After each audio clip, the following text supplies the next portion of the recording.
Mula sa mga viral sightings at sweet gestures sa social media, hanggang sa mga public appearances na puno ng kilig, maraming celebrity pairs ang pinaghihinalaang nagde-date kahit hindi pa nila ito opisyal na inaamin.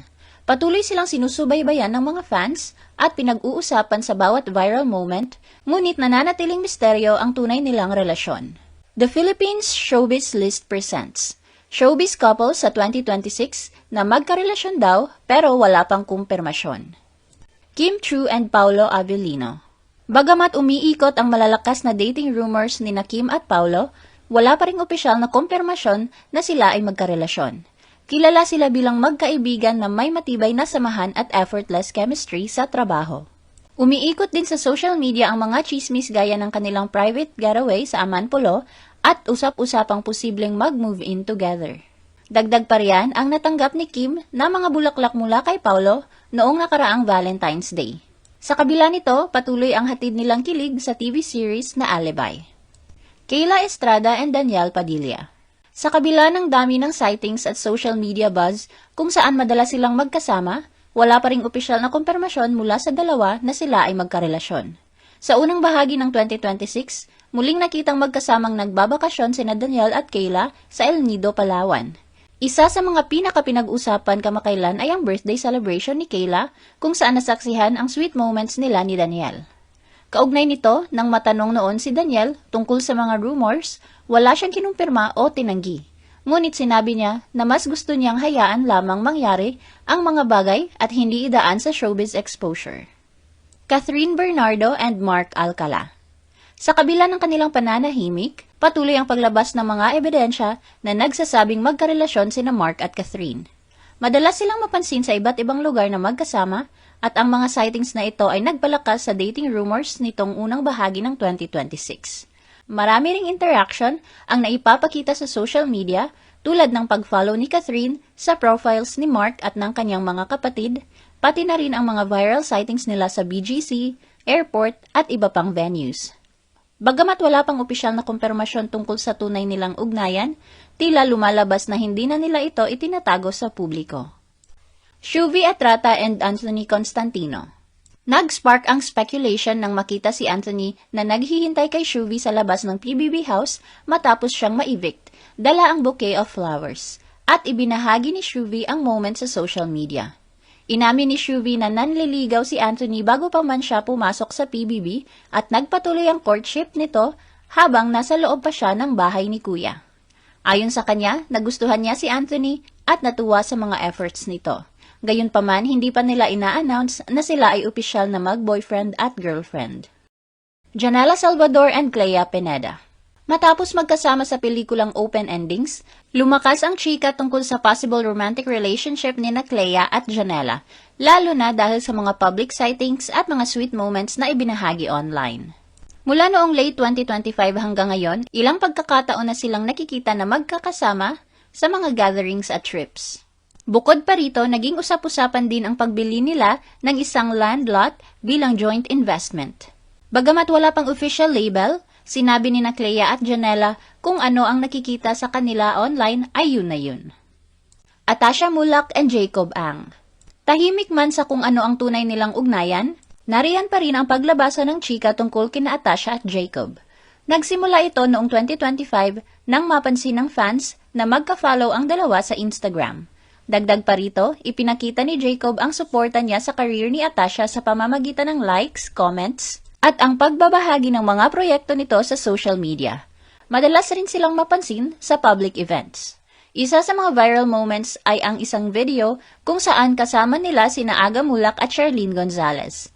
Lumakas pa ang speculation nang magbakasyon sila sa Japan kasama ang pamilya ni Atasha. Leon Barreto and Sofia La Forteza. Kilala bilang magkaibigan ngunit madalas na pinag-uusapan ng mga netizens bilang isang rumored couple. Madalas ipakita ni Leon ang mga suporta niya sa career ni Sofia, kabilang ang mga post at mensahe sa social media tuwing may kaganapan o tagumpay si Sofia kasama ang Cat's Eye. Noong January 2026, sila ay nagbakasyon sa Hong Kong Disneyland kung saan makikita ang bonding kasama ang kani-kanilang pamilya. Dahil sa kanilang closeness at mga sweet moments online, naging dahilan ito ng patuloy na speculation sa social media tungkol sa posibleng romance sa pagitan nila. Mika Salamanca and Will Ashley. Sina Mika at Will ay naging sentro ng dating rumors matapos silang mapansin na magkasama sa Hong Kong trip noong January 2026. Bagamat maraming viral photos at sweet gestures ang dalawa, agad nilinaw ng management ni Mika na ito ay friendly outing lamang. Nasundan pa ito ng mall sighting nila kamakailan. Ang recent na viral moment ay ang kanilang pagdalaw sa huling pagkakataon sa PBB House bago ito i-demolish.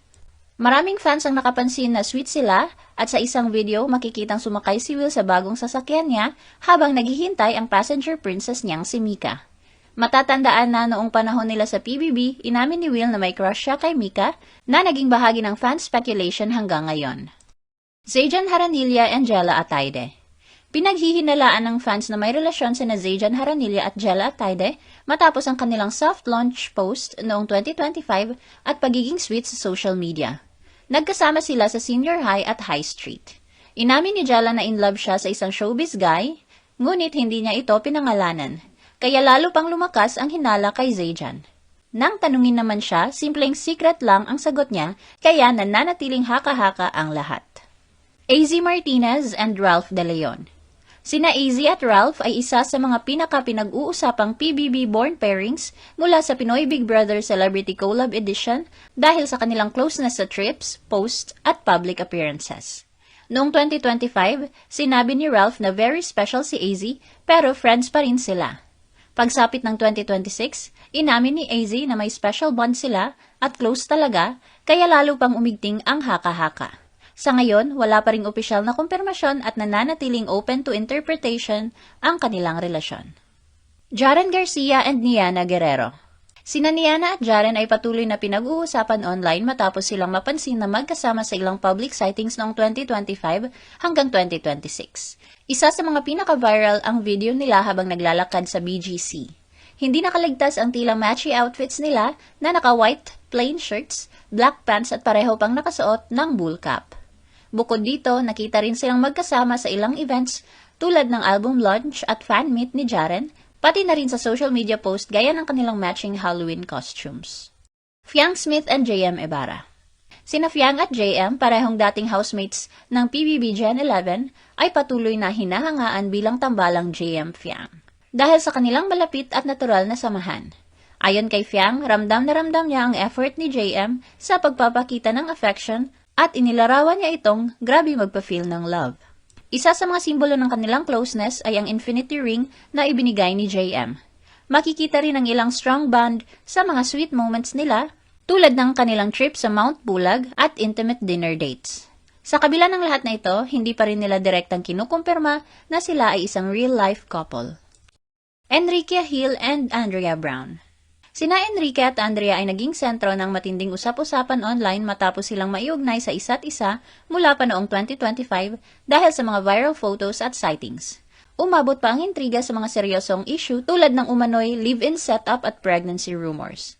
Gayunpaman, kamakailan ay deretsahang itinanggi ni Andrea ang lahat ng ito. Ayon sa kanya, hindi siya buntis at wala silang romantic relationship ni Enrique. Nilinaw din niya na tinatawag niya ito na Kuya Ken.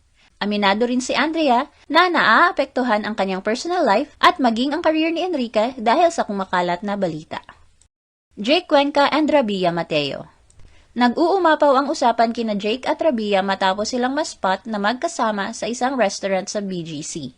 Kamakailan, sinundan ito ng mga larawan at video kung saan sila ay nakitang dumalo sa birthday party ng child star na si Sienna Stevens. Naging usap-usapan din ang isang Instagram exchange sa pagitan nila. Catriona Gray and Douglas Charles. Dating inamin ni Catriona na siya ay quietly dating someone na hindi kabilang sa showbiz matapos ang kanyang breakup kay Sam Milby. Isa nga sa iniuugnay sa kanya ay ang foreigner na si Douglas Charles. Noong December 2025, unang lumabas ang dating rumors nila matapos na makita silang magkasamang lumabas sa The Grove Condo sa Rockwell. At ngayon ay pinaniniwala ang magkarelasyon na ang dalawa nang kumalat online ang ilan sa mga larawang nagpapakita ng kanilang closeness. Juliana Gomez and Richie Rivero. Nagsimula ang speculation tungkol sa kanilang relasyon noong huling bahagi ng 2025 nang makita silang magkasama sa ilang pagkakataon. Kabilang dito ang pagsuporta ni Richie kay Juliana sa kanyang fencing game sa 33rd Southeast Asian Games sa Thailand. At ang viral sighting nila noong January sa isang shopping mall kung saan magka-holding hands sila. Tila mas lumalim pa ito matapos silang mapansin na nagbanding sa isang restaurant kasama ang ama ni Juliana na si Richard Gomez. Ano ang masasabi mo sa video na ito? Mag-like o mag-react at huwag mahiyang mag-comment. For our YouTube viewers, huwag kalimutan mag-subscribe at i-hit ang notification button. At para sa aming Facebook viewers, mag-like at follow sa aming Facebook page para updated ka sa mga showbiz chika. Thanks for watching!